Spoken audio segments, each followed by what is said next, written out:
какие компромиссы готова Россия.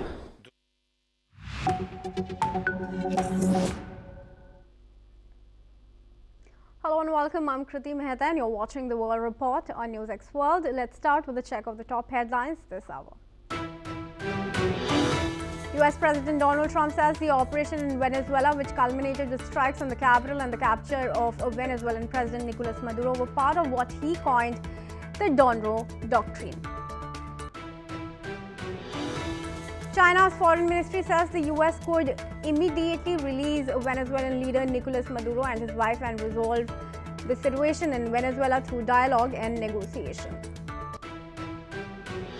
South Korea's President Lee Jae-myung arrives in China, eager to boost economic ties with Seoul's largest trading partner while keeping a lid on potentially explosive issues such as Taiwan.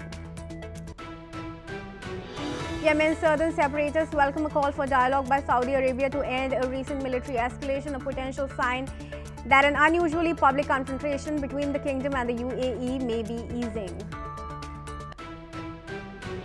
US President Donald Trump says he was frustrated with Russian President Vladimir Putin over the continued war in Ukraine, repeating that he had initially believed that ending the war would be easy. Myanmar's military government to release 6,186 prisoners under an amnesty marking Independence Day, a week after a multi-stage general election began in the impoverished Southeast Asian nation. Venezuelan leader Nicolás Maduro has arrived at the Brooklyn Detention Center in New York following his indictment in the Southern District. The UK and France have jointly struck a suspected ISIS weapons dump in Syria. Britain's defense ministry said the strikes were to help prevent resurgence of the Daesh terrorist movement.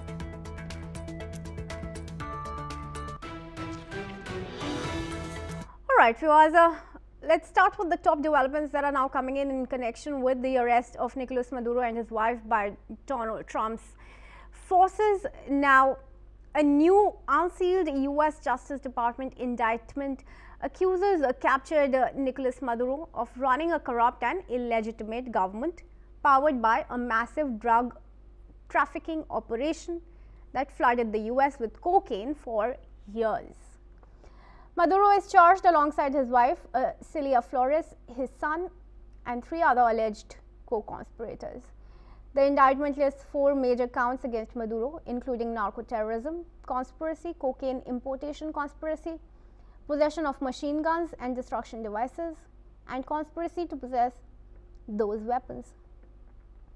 Prosecutors allege Maduro worked directly with violent drug cartels, including the Sinaloa cartel and the Tren de Aragua gang, providing law enforcement protection and logistical support in exchange for millions of dollars in profits. Authorities say as much as 250 tons of cocaine moved through Venezuela each year using airstrips, ports, fishing vessels, and container ships. The indictment also accuses Maduro and his inner circle of ordering kidnappings, beatings, and killings to enforce drug deaths and protect their operation. His wife is alleged to have accepted bribes to facilitate drug flights, and secure protection from Venezuela's anti-drug authorities. US officials say the military operation that captured Maduro was carried out at the request of the Justice Department. Maduro is now in US custody and expected to face trial in New York.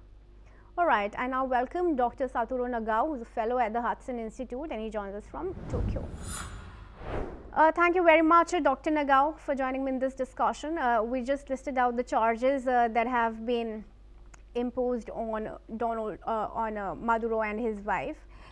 But what's evident is that the US here is playing the judge, jury, and executioner.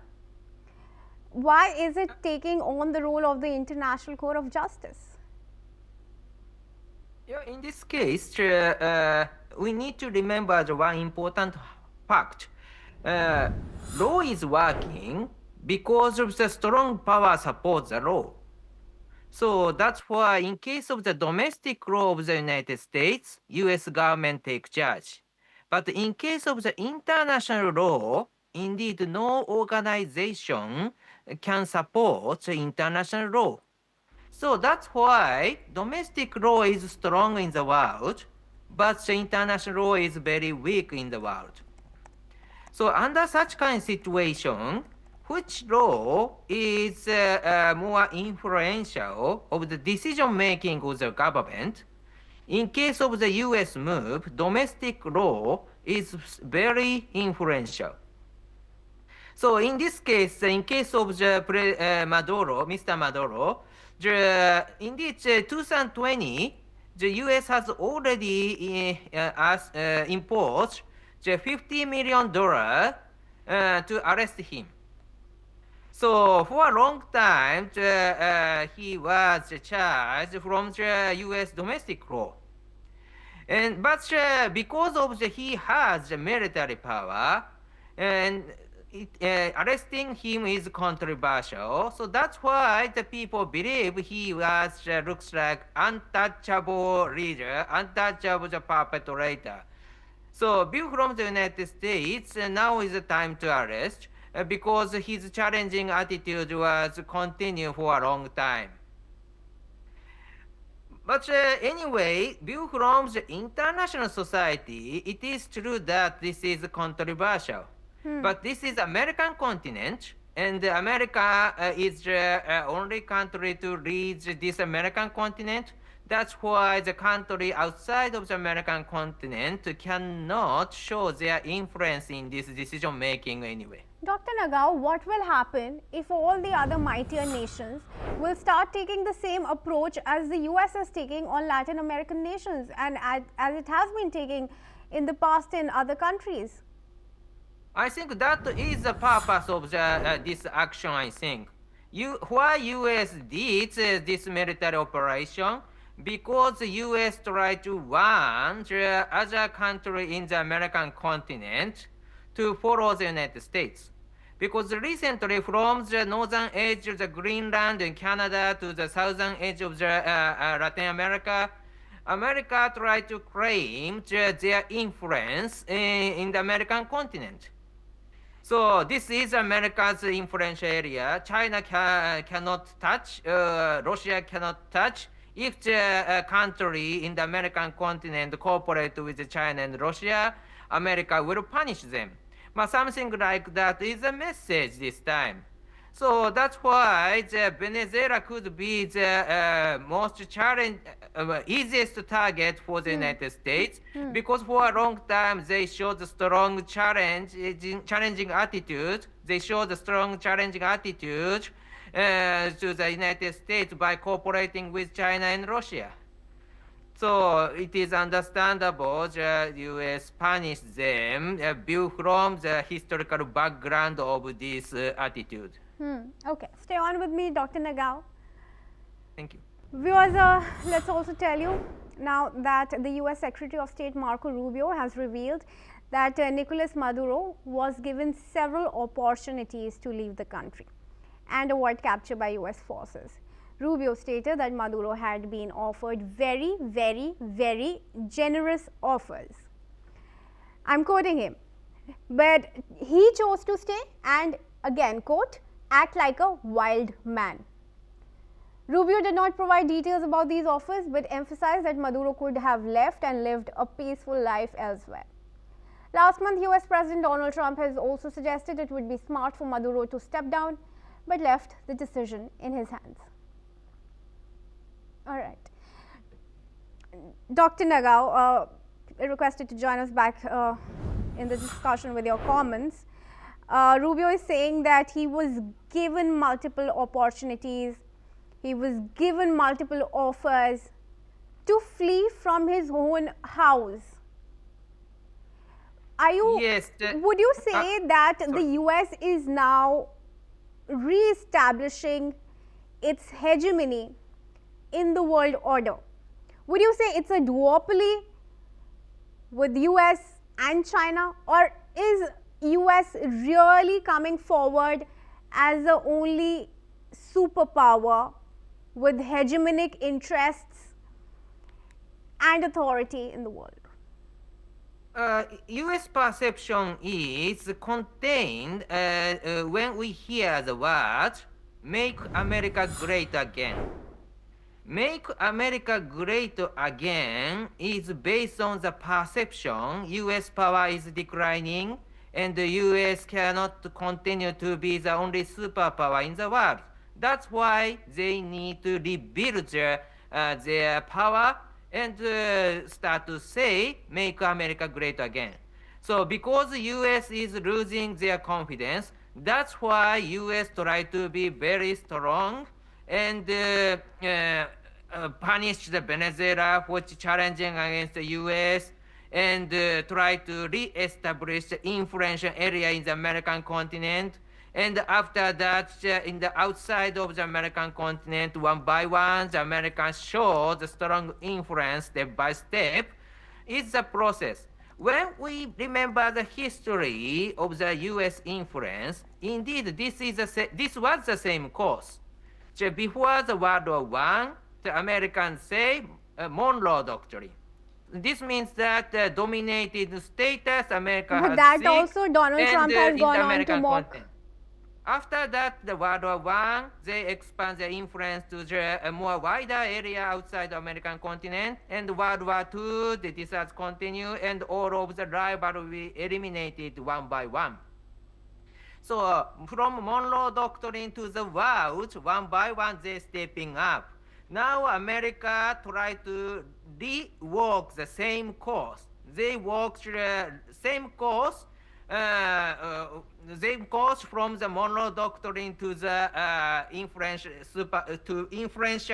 superpower in the world. So that's why the Latin America or American continent, these are the first area American focusing on to re-establish their influence as a Make America Great Again. After that, they expand their influence to the other part of the world. But that is a process. I think America is amazing, I think. But some are also saying, Dr. Nagao, that Trump's bet on the regime change in Venezuela is actually a departure from his MAGA agenda. Of course, Venezuela shows a challenging attitude. Success is better than the failure, even if the region is the American continent. But that is current situation, I think. All right. Thank you very much, then, Dr. Nagao, for speaking to me in this discussion. And with that, viewers, let's proceed and tell you some international reactions that are now coming in. Leaders worldwide have reacted to Maduro's arrest. India has reaffirmed its commitment to the well-being and safety of the Venezuelan people, urging peaceful dialogue to resolve the crisis and ensure regional stability. India's embassy in Caracas remains in contact with the local Indian community and will continue offering assistance. Meanwhile, China has called on the US to immediately release Nicolás Maduro, condemning the US strike in Caracas as a violation of international law. Japan, in line with its G7 position, has voiced support for Venezuela's democratic restoration.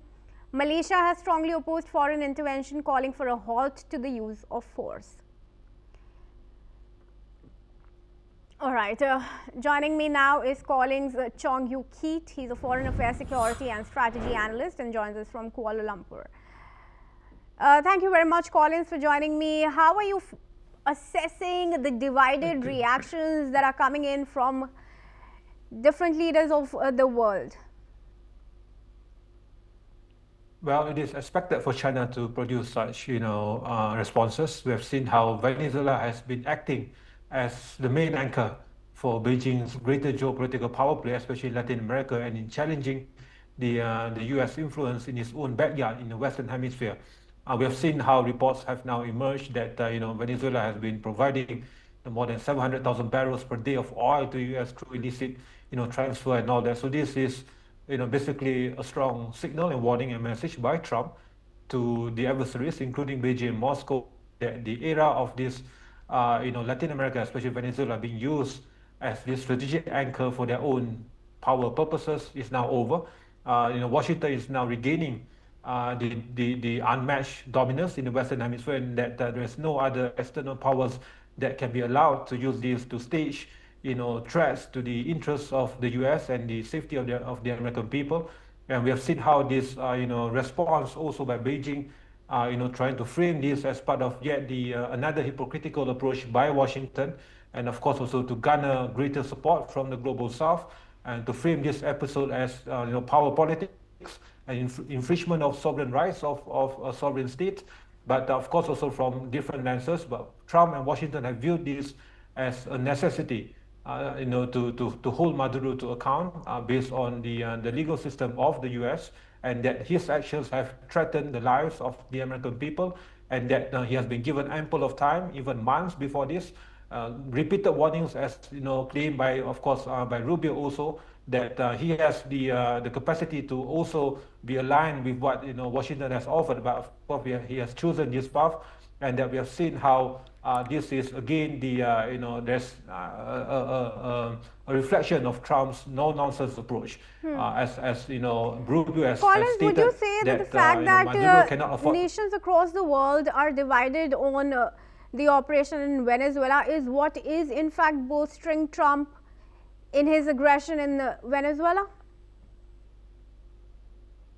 Well, of course, we have seen how a very much divided response even within the U.S. internal politics. The Democrats and the left have framed this as as a dangerous move. Of course, again, by a majority of nations throughout the world that have framed this as a violation of the international law. But again, this is not entirely on a regime change, but it's of course also to hold the regime to justice and to put a stop to these actions that have threatened the lives and the safety and security of the U.S. Also, as again to halt the increasing penetration of power presence, of course being used by both Moscow and Beijing to further their interests. And by this one approach alone, the U.S. has upended Beijing's decades-old policy of using Venezuela again as part of the multiple friend-sharing efforts support system to fuel its energy, and this has profound implications on any upcoming potential moves on Taiwan. Now that this line of access or undeterred access to energy, and this has again provided greater upheavals on Beijing's long-term plans, and this is also basically a stark warning and message by Trump that with this kind of military maneuver on Venezuela, and he has all the capacity, both economically, both on strategic resources, and also both on hard power capacity to deter any potential moves by Beijing, not only on Taiwan but also different parts of the world. Right, sure. Thanks, Collins, for your assessment. To continue to stay on with me, please. Viewers, let's also tell you that Republican Latino U.S. House members from Florida have voiced strong support for President Donald Trump after the U.S. attacked Venezuela and captured longtime President Maduro there. Trump has said that U.S. Special Forces captured Maduro during a dramatic overnight operation that cut power in parts of Caracas, and Maduro and his wife Celia Flores were taken to a U.S. Navy ship offshore before being flown to the U.S. Let's listen to some of the Republican members. The president said it this morning very clearly. He wants Venezuela to be free, prosperous, and secure. They have the largest reserves of oil in the world, so they're going to be able to pay for their own reconstruction. They're not going to be asking or begging any other country, including ours, to lend them money. They have enough resources to do that.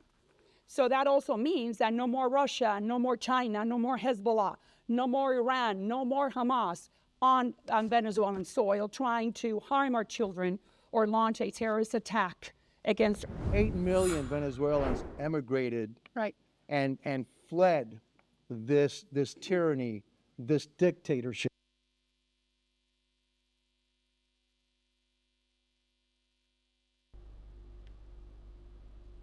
All right, I request Collins to join me back in the discussion.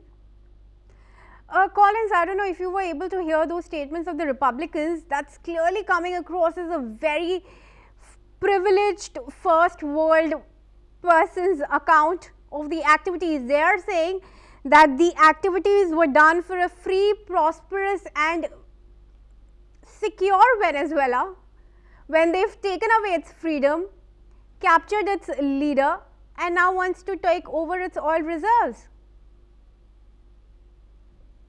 Now, there are two coins of the equation here. We have to remember that Maduro is a divisive figure. He has been framed as a dictator.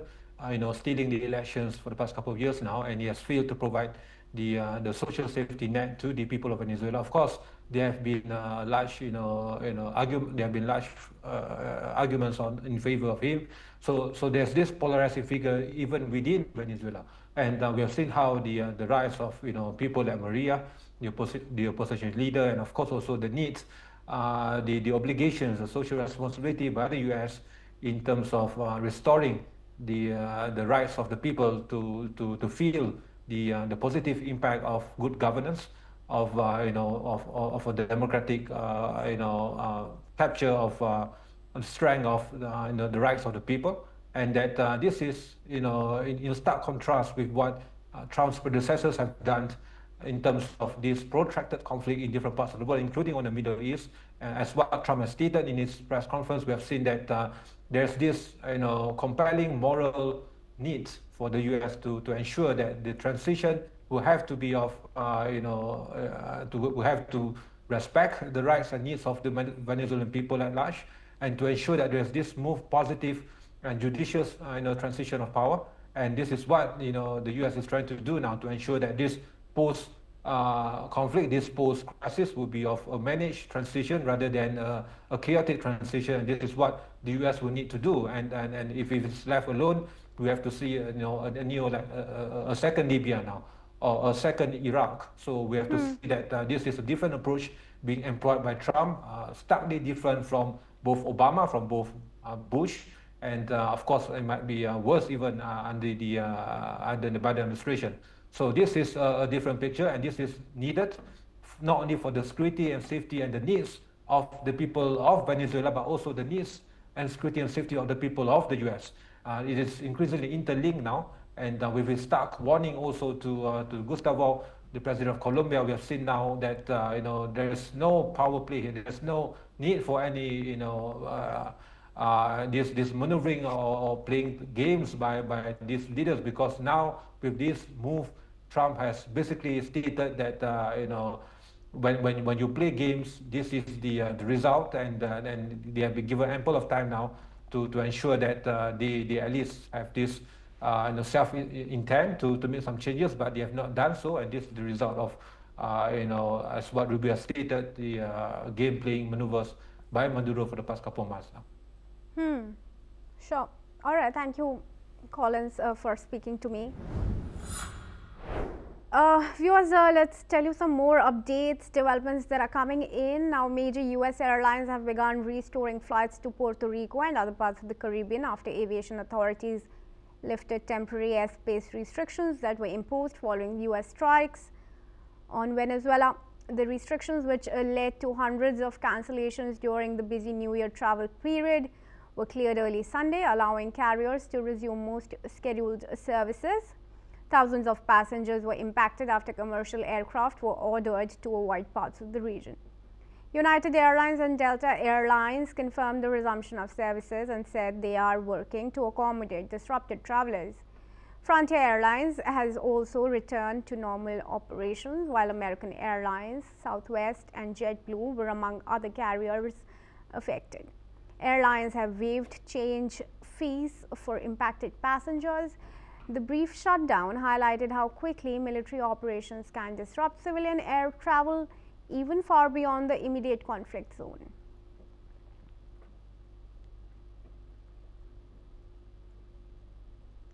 And that's all we have time for. Thank you for watching NewsX World. For all international news and updates.